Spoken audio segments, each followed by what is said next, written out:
BJP amasung masih seminar ba awang babu party su BJP sarkar sida yaudana makoi gi MLA do deputy chief minister ori bani ne makoi sangabada hujik phaba loiba ngamdri bane ba 2017 dagi na ngasi 2026 sahi tara mapung pharaka dorba sahi mapal helaba BJP amasung masih seminar sarkar sina Congress party na tongan ba makal ki district singa pakhala mi ba infrastructure singa do madu sanga ba ba loiba ngamdri adu ngasi di manipur da sai hena manipur ki miyam singa sina waraba kudong diba miyam singa si la akanda district administration ning di honba ngamdraba district singa Congress party ki maigai degi clarification amakak aikoina pining dana ngasigi media gi sinau mayam singsi unabagi tanja laujabani maramaduna aikoi ngasigi lengjin biriba party gi leader sing aigi nakanda pambiriba kogi hanagi minister obiramba duga MLA su kyara obirama aigi now ratan Kone naigi yeta aiga Harishwar Goswami aikoi party ki senior vice president aduga aigi yethang bada kogi John party ki general secretary kone na party ki general secretary ami amasung print amasung electronic media ki silinau si maruoina ngasi thamjaningi ba aikoi wafam di clarification pijaningi ba party ki site ki wafam di nahan si Naga People's Front ki President Oiriba Awangbao Niyomai Mahakna Magi press statement Magi press meet amada Manipuda Hujik Tholaiba Yamna Nungaitaba Sahi Ahumana Tholaiba Mayam Singasi Laiba political scenario si Congress Party na Su Suspension of operation Kuki Singa, Kuki underground sing, Kuki militant singa, Tarum Badagi, Equing a sea, Lady Ba situation, Werak Pani, Haiba Luinana. Congress Party na 2016 da district reorganized Saudana, Hana district Mapal Leram Badagi, district Tareram Hapsan Kibadagi, Nasigi, Toiba, Mayam Singasi, Toiba Ni Haiba. Shugumba Maki Congress Party bu Aikoi Nakui Nena Sas Tauba Manba Shuguma Mayam Singase Koi Party ki Magai Degi Media ki Silina Singa Unazaraga Maduki Sandok Pagi Tanzadu Lojabani Aikoi Horen Yamna detail loiba Aikoi suspension of operation Matu Karmana Congress na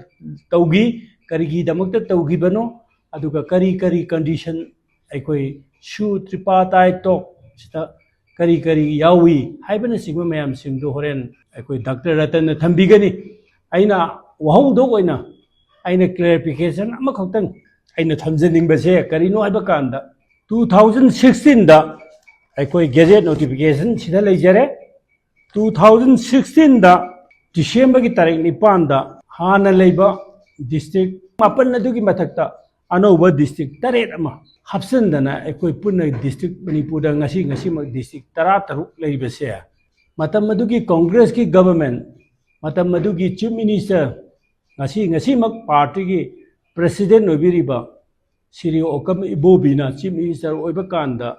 state asigi tungi development gi district khuding makta waliba infrastructure mayam singase sengwatana district adugi manung da lairiba New Singasida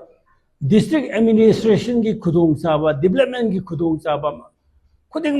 Ase, two womatum the young Panganaba, Maduki Pandam da Aikoi,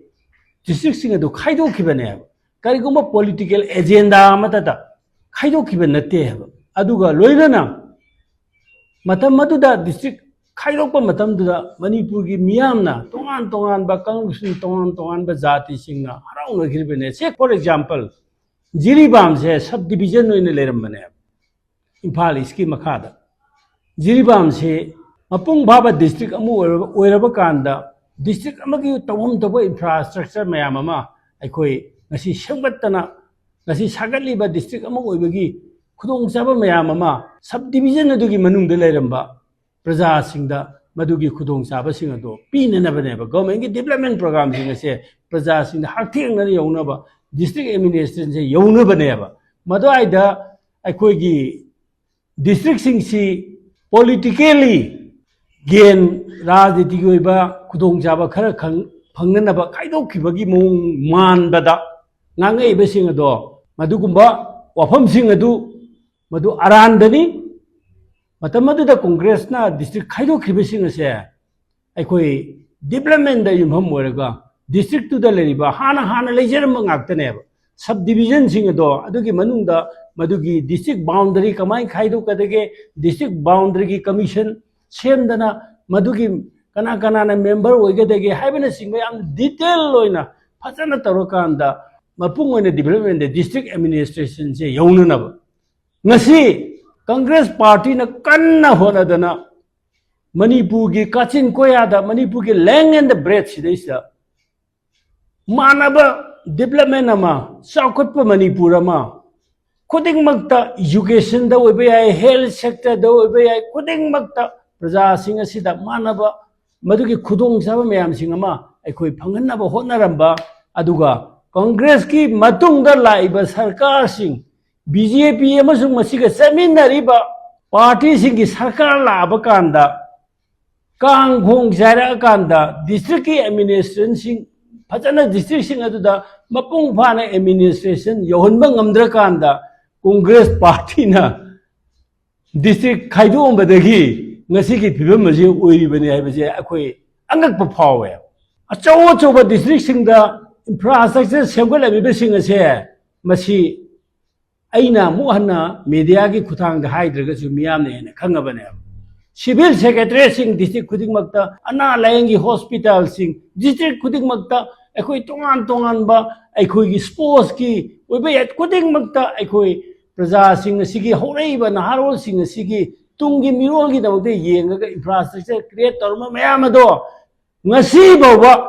BJP amasung masiga seminariba awangbabu ki party su BJP sarkar sida yaudana makoi gi MLA do deputy chief minister oiribani ne makoi sangabada hujik phaba loiba ngamdri bane ba 2017 dagi na ngasi 2026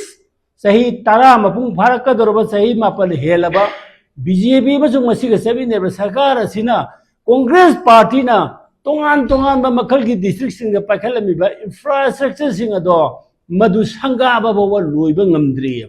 aduga ngasi di manipur da sai hena manipur ki miyam sing asina waraba kudong diba miyam sing asi la akanda district administration ning di honba ngamdraba district sing da sason ning di na tawba ba ngamaktra kanda ngasi di congress party na district miyam sing asi khaido ombadagi ngasi phibam masi oirei haiba dugumba wafam sing aranda prasar kaya miyam da lana party jibu unana honaba sing ado congress party na yamna ningba kainingai ni congress party na noningba phawe madugumba si wakhalon sing ado madu aranba amasung congress party ki tasengna party na tawgiba mayam sing dudi aina hangatchagre maram maduna dugumba aranba admasung congress party bu lana uba yaba mawong da haibado madu akoi congress party ki magi degi sengdok pham thoi loina na ngasi su ai hanginge ba naga people's front se sarkar asli yauribani deputy chief minister uribani ne kari gi damakta sarkar asina tobom thokba singdo be ai tamdo be ai any state asiki jaga amata da jaga sing asiki life and property ngak pa ngamdra kanda congress party da taina ba yabrani congress party da makoina congress party na district khaido mani haidna taina da sum legi gadra ngasi sing amasung tamda leriba manipur ki praja miyam sing asigi life amasung property ngak pa ngamdraba khunnamaga phauna ba ngamdraba national highway sing chaning ma matam da satpa yadraba matam kaya yamna khoi blockade tawduna laiba miyam sing asibu congress party na district khaido madagi oiribra hariba miyam sing ase mase aina appeal tawningi madudi congress party na matam punama ki oina akoi thong laung na akoi political congress party di ngasisu political movement namaga loina Manipur da shanti hanjalak na ba